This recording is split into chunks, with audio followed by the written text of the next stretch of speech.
الحمد لله نحمده ونستعينه ونستغفره ونؤمن به ونتوكل عليه ونعوذ بالله من شرور أنفسنا ومن سيئات أعمالنا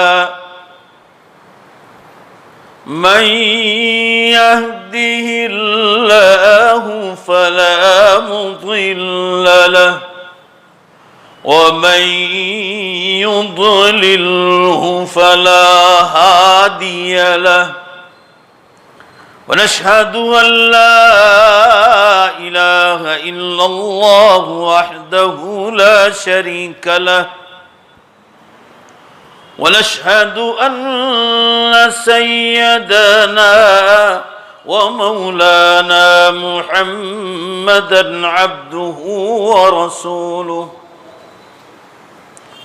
قال الله تبارك وتعالى في القرآن المجيد والفرقان الحميد أعوذ بالله من الشيطان الرجيم بسم الله الرحمن الرحيم وما أمروا إلا ليعبدوا الله مخلصين له الدين حنفاء ويقيموا الصلاة ويؤتوا الزكاة وذلك دين القيمة وقال النبي صلى الله تعالى عليه وسلم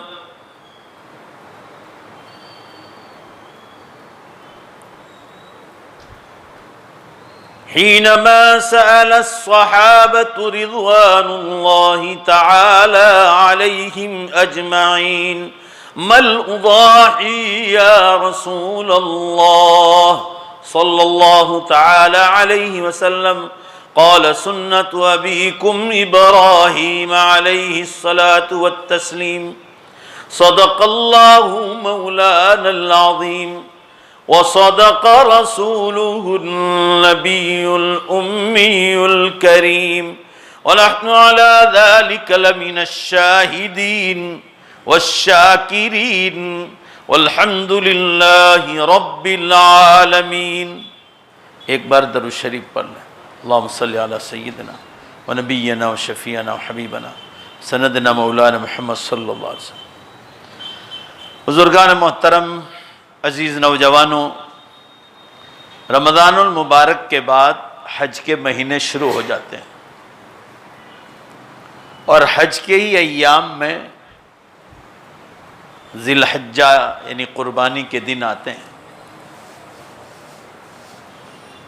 قربانی میں بھی اللہ تعالیٰ نے مسلمانوں سے جو چیز مانگی ہے وہ اخلاص مانگا ہے. اخلاص.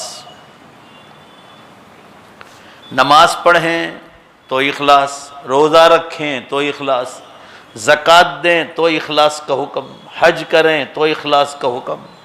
تو قربانی کے معاملے میں بھی اللہ تعالیٰ نے اخلاص کا حکم دیا ہے کہ خالص اللہ کو راضی کرنے کے لیے ہی قربانی کی جائے. جگہ جگہ فرمایا اعمال تو ہو رہے ہیں مگر اعمال کے ساتھ اللہ نے ایک شرط لگائی ہے، اخلاص. زور سے بولو، کس کی؟ اخلاص. اخلاص کہتے ہیں کوئی بھی عمل اللہ ہی کے لیے کیا جائے. خود قرآن پاک میں جہاں قربانی کا ذکر آیا ہے وہاں اللہ تعالیٰ نے ایک مقام پر فرمایا قُلْ إِنَّ صَلَاتِي وَنُسُكِي وَمَحْيَايَ وَمَمَاتِي لِلَّهِ رَبِّ الْعَالَمِينَ. اے نبی آپ کہہ دیجئے میری نماز، میری قربانی، میری زندگی اور میری موت للہ رب العالمین. اس رب العالمین کے لیے ہے جو سب کا مالک ہے، اللہ کے لیے ہے جو سارے جہانوں کا پالنہار ہے۔ وہاں بھی فرمایا اللہ ہی کے لیے کرنا ہے، نماز اللہ کے لیے۔ حدیث میں آتا ہے کہ انسان نماز پڑھے اور دل میں یہ خیال لائے کہ میرا دوست میری نماز کی تعریف کرے، اب صلی اللہ علیہ وسلم نے فرمایا شرک آ گیا، وہ نماز سلام پھیرتے ہی منہ پہ مار دی جاتی۔ روزے کا تعلق خالص اللہ کو خبر ہے کون روزہ رکھتا ہے کون نہیں رکھتا ہے، لہذا اس میں بھی اخلاص کا حکم کہ لوگوں میں اپنے چرچا نہ کرے کہ میں روزے رکھ رہا ہوں۔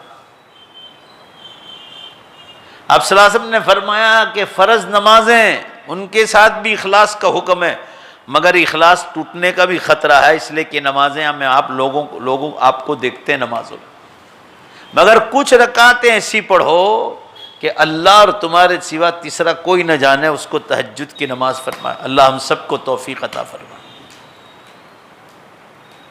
وہ اخلاص والی جگہ ہے کہ بندہ اور اللہ کے سوا تیسرا کوئی نہ جانے۔ زکوٰۃ اس طرح دی جائے کہ دائیں ہاتھ سے دو، حدیث میں فرمایا کہ بائیں ہاتھ کو پتہ نہ چلے، اخلاص۔ حج میں بھی اخلاص کا ذکر، آج کل یہ اخلاص بہت ٹوٹ رہا ہے، اب تو کورونا کی وجہ سے حج بہت مختصر سا ہو گیا ہے، چند آدمی کے سوا کوئی نہیں ہوتا، مشکل سے 100 آدمی۔ پرسوں حرم شریف کا فوٹو آیا تھا، 2-3 آدمی کے سوا کوئی نہیں تھا۔ اللہ اس امت پر رحم فرما دے، اور اللہ حج بیت اللہ اور مدینہ پاک کی حاضری دوبارہ اللہ تعالیٰ پوری طاقت کے ساتھ اور رونق کے ساتھ زور سے آمین کو اللہ شروع فرما دے۔ تو حج کے معاملے میں بھی فرمائے اخلاص۔ آج کل کا فیشن کا زمانہ ہے، دکھلاوے کا زمانہ ہے، لوگ اخباروں میں دیتے ہیں کہ فلاں حاجی صاحب فلاں ٹرین میں فلاں احمد آباد سے نکلیں گے، ملنے والوں کو یا مریدین کو پتہ رہے کہ فلاں جگہ گاڑی رکنے والی ہے۔ یہ اخلاص کو توڑنے والی چیز، اب اخباروں میں دے رہے ہیں کہ حج کرنے جا رہے ہیں لوگ۔ قربانی کے معاملے میں بھی یہی حکم ہے، کوئی 1 کروڑ کا بکرا خریدتا ہے، کوئی 25 لاکھ کا خریدتا ہے، تو اس کو اخباروں میں دیتے ہیں۔ اخباروں میں نے خود نے دیکھا ہے، کسی سے سنی ہوئی بات نہیں کہہ رہا ہوں، کہ ہم نے فلاں جگہ سے بکرا خریدا جس میں اللہ محمد لکھا ہوا ہے۔ باقاعدہ لوگ لکھتے ہیں، اللہ محمد اس پر لکھا ہوا ملے تو اس سے کیا فرق پڑ جاتا ہے؟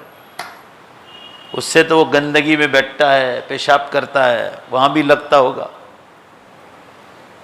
ابھی جو یہ کہا جائے کہ وہ بکرے کا وزن کتنا ہے، اگر 400 روپے کلو کے حساب سے اگر اس کا 100 کلو بھی وزن ہے، 100 کلو، تو آپ اس حساب سے لگا لو، 40,000 کا ہوا۔ وہ 40,000 کے بکرے کے لیے 4 لاکھ روپے دے دیں گے، اگر وہ 4 لاکھ مانگے گا تو 1 لاکھ مانگے گا تو 1 لاکھ دے دیں گے۔ اگر وہی مسلمانوں کو یہ کہو کہ بہت نیک راستے ہیں، یہ جو 4 لاکھ روپے میں آپ بکرا لے رہے ہیں اس کو آپ دوسری جگہ خرچ کرو، بہت بڑے بڑے نیک کام ہیں، تو وہ نہیں لیں گے۔ بھائی زور سے بولو نا، بات سمجھ میں آ رہی ہے؟ نہیں کریں گے، کیونکہ نام کرنا ہے۔ اخلاص ٹوٹ رہا ہے اس معاملے۔ لوگ موٹے چوڑے بکرے لے آتے ہیں، دیکھنے میں تو بہت، اس میں زیادہ تر چربی ہوتی ہے۔ لوگ خود کہتے ہیں کہ مولانا کسی کو گوشت دینے میں بھی شرم آتی ہے، وہ خود چربی کا پیسہ دیتے ہیں لوگ۔ اس سے تو وہ بکرے خریدو جو تندرست ہو، چربی کے بغیر ہو، جیسے دیسی بکرے، مگر اس میں دکھلاوا نہیں گا، اس کی جگہ 4 بکرے خرید سکو گے، گوشت بھی زیادہ ملے گا۔ مگر لوگوں کو اخلاص سے کوئی مطلب نہیں، اور اللہ تعالیٰ کو چیز پسند ہے، زور سے بولو بھائی کیا پسند ہے؟ اخلاص، خالص اللہ کے لیے کوئی بھی نیک کام کرنا، خالص اللہ کے لیے۔ اس لیے قرآن پاک میں فرمایا قُلْ إِنَّ صَلَاتِي وَنُسُكِي وَمَحْيَايَ وَمَمَاتِي لِلَّهِ رَبِّ الْعَالَمِينَ۔ نماز ہو، قربانی ہو، زندگی موت، سب اللہ کے لیے قربان۔ دوسرے مقام پر فرمایا لن ينال اللہ لحومها ولا دماؤها ولكن يناله التقوى منكم، اللہ کو ہرگز ہرگز تمہارے جانوروں کا گوشت نہیں پہنچتا، اللہ کو اس کی کوئی ضرورت نہیں، گوشت تو غریبوں کو ضرورت ہے، وَلَا دِمَاؤُهَا، دیکھو ہماری دکھتی رگ پر قرآن ہاتھ رکھتا ہے۔ انسانوں کا ذہن کیا ہے؟ لوگوں کو دکھلانا۔ لوگ کہتے ہیں نا کہ بکرے میں سے اتنا خون نکلا، جانور میں سے اتنا خون نکلا، بہت خون کا بھرا ہوا تھا، بہت چربی کا گوشت کا بھرا ہوا تھا۔ واٹس ایپ پر لوگ کرتے ہیں کہ فلاں صاحب کے یہاں بکرا آیا ہے، فلاں صاحب کے یہاں یہ جانور آیا ہے۔ یہ سب اخلاص کے خلاف ہے، اللہ تعالیٰ کو یہ چیز بالکل پسند نہیں۔ آپ صلی اللہ علیہ وسلم نے ایک ہی مجلس میں کھڑے کھڑے آپ نے 64 اونٹ کھڑے کھڑے ذبح فرمائے تھے، مگر لوگوں کو دکھلاوا نہیں کیا تھا۔ اس کو بیان کر رہے ہیں تو صحابہ بیان کر رہے ہیں، آپ صلی اللہ علیہ وسلم نے کبھی زبان سے نہیں فرمایا کہ میں نے 64 اونٹ ذبح کیے۔ کہنے کا منشا یہ ہے کہ اخلاص ٹوٹنا نہیں چاہیے۔ آگے اللہ تعالیٰ فرما رہے ہیں کہ خون بھی نہیں پہنچتا، گوشت بھی نہیں پہنچتا۔ اللہ تعالیٰ تمہارے دل کی حالت کو دیکھنا چاہتا ہے کہ جانور خریدا کس نیت سے اور ذبح کس نیت سے کر رہا ہے، اور شریعت کے مطابق تو تقسیم کرتا ہے کہ نہیں کرتا ہے۔ شریعت کے مطابق تقسیم کرنے کا حصہ فرمایا 3 حصے کرو، ایک حصے میں خود بھی کھاؤ، ایک حصہ اپنے لیے رکھو، دوسرا حصہ قریبی اور دور کے رشتہ دار، اور اس میں آپ کے دوست احباب بھی آ گئے، سسرالی رشتہ دار بھی آ گئے دوسرے حصے میں، اور تیسرے حصے کے بارے میں فرمایا اسپیشل غریبوں کے لیے رکھا ہے۔ اگر آپ نے نیت بھی صحیح کی، سب کچھ کیا، مگر غریبوں کا خیال نہیں رکھا، اخلاص کے خلاف۔ آپ لوگوں کو دکھلانا چاہتے ہیں کہ وہ مالدار لوگوں کے یہاں فلاں حاجی صاحب کے یہاں پہنچا، فلاں صاحب کے یہاں پہنچا، ان کے یہاں سے آیا ہے اس لیے اپنے ان کو دینا پڑے گا، نہیں تو نہیں، معلوم ہوا اخلاص نہیں۔ دوسرے حصے میں رشتہ دار ہے، سسرالی رشتہ دار ہے، دوست احباب ہے، دے سکتے۔ کوئی غیر مسلم کو بھی آپ کو لگے کہ بھئی مانگنے آیا ہے تو آپ ان کو دے سکتے۔ تیسرا حصہ سب کچھ کیا آپ نے مگر غریبوں کا نہیں رکھا، اللہ نے آسمانوں سے حکم اتارے، کیونکہ سال بھر ہم تو کھاتے رہتے ہیں، ان کا اسپیشل بڑے جانور ہو کہ چھوٹے جانور ہو، ان کا حصہ اتارے۔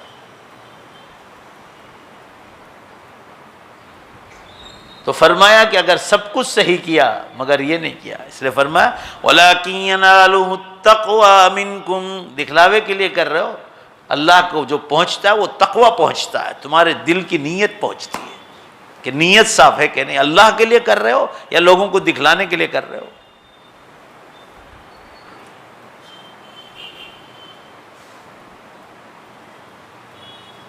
لَن يَنَالَ اللَّهَ لُحُومُهَا وَلَا دِمَاؤُهَا، گوشت بہت زیادہ نکلا ہو مگر اخلاص نہیں تھا، تقسیم بھی بہت کیا آپ نے مگر صحیح طریقے پر غریبوں کو نہیں پہنچا، تو اللہ تعالیٰ فرما رہے ایسے گوشت کی مجھے کوئی ضرورت نہیں۔ وَلَكِنْ يَنَالُهُ التَّقْوَى مِنْكُمْ، آگے فرمایا كَذَلِكَ سَخَّرَهَا لَكُمْ لِتُكَبِّرُوا اللَّهَ عَلَى مَا هَدَاكُمْ، جانور اتنا طاقتور ہم نے تمہارے قبضے میں دے دیا ہے، جانور فرمانبردار ہو کر تم اشارہ کرو تمہارے سامنے گر جاتا ہے، ایک ذرا سی طاقت لگاؤ وہ سو پڑتا ہے۔ فرمایا ورنہ جانور کے سامنے طاقت ہے اتنا بھاری بھنکر جام کر تمہارے ہاتھ میں ہو، اللہ فرما رہے ہم نے اس کو مسخر کیا، تمہارے قبضے میں دے دیا تاکہ لِتُكَبِّرُوا اللَّهَ عَلَى مَا هَدَاكُمْ، تاکہ تم اللہ کی بڑائی بیان کرو، اپنی بڑائی نہیں، زور سے بولو بھائی کس کی بڑائی؟ اللہ کی۔ وہاں بھی یہی کہا اخلاص چھوٹنے نہ پائے، اور بھی اللہ نے جیسا بتایا ایسی بڑائی بیان کرو، اللہ اکبر لا الہ الا اللہ اللہ اکبر وللہ الحمد، اللہ ہی سب سے بڑا ہر جگہ پر، تمام تعریف اللہ کے لیے، انسانوں کے لیے نہیں، جانوروں کی بھی تعریف نہیں اور خود کی بھی تعریف نہیں۔ فرمایا اخلاص چھوٹنے نہ پائے۔ ہر جگہ اخلاص کا حکم دیا، ہر جگہ، کہ آپ کے پاس قیامت کے دن اعمال ہوں گے مگر لوگوں کے پاس اخلاص نہیں تھا تو وہ اعمال بیکار کر دیے جائیں۔ اس لیے ہمیں ضروری ہے کہ ہم آنے والی قربانی میں اخلاص پیدا کریں۔ ابھی آج دوسرا چاند شروع ہو گیا، اس میں روزے رکھیں آپ، بہت فضیلت آئی۔ 9ویں ذی الحجہ کا روزہ، اس کی تو بہت زیادہ فضیلت ہے۔ اس میں بھی اخلاص کہ خالص اللہ کے لیے کریں۔ اللہ تعالیٰ شانہ ہم تمام کو ہر عمل میں، ہر نیک عمل میں زور سے آمین کہو، اخلاص اور للہیت نصیب فرما۔ بس آج پہلی مجلس ہے، برکت کے طور پر شروع کر دی، آئندہ پیر کو ہم انشاءاللہ اعلان بھی کریں گے پورے شہر میں، اور مستقل قربانی پر ایک بیان ہو جائے گا۔ آپ حضرات بھی دوسروں میں، آپ اپنے اپنے حساب سے جو ہے دوسروں میں اعلان کر دیں گے، انشاءاللہ کریں گے نا بھائی۔ اللہ توفیق عطا فرمائے۔ مختصر سی دعا کر لو۔